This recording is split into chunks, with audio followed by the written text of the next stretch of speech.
সুপ্রিয় দর্শক আসসালামু আলাইকুম। আজকে আমরা অবস্থান করছি দিনাজপুর জেলা ঘোড়াঘাট থানা। একেবারে যাতে মানে সাহেবালে কিছু কারেকশন আপনাদেরকে আমি দেখাবো। দেখেন একবারে সুন্দর পার্সেন্টেজ কেমন দাম চাই মুরব্বী? আসসালামু আলাইকুম।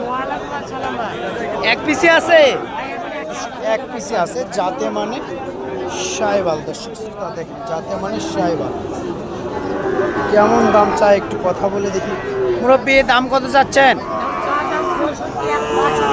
চা দাম 65, বেচা বিক্রি 60 হলে বেচা বিক্রি করবেন। তো 60 হলে বেচা বিক্রি করবেন যাতে মানে সাহেবাল সুন্দর একটা। বয়স কতখানি আছে মুরব্বী? বয়স 5 মাস। 5 মাস বয়স হবে 5 মাস যাতে মানে সেরা। অবশ্যই এই ধরনের খামার উপযোগী সাহেবাল যাতে মানে গরু চাইলে আপনি স্ক্রিনে দেওয়া নাম্বার ইনশাল্লাহ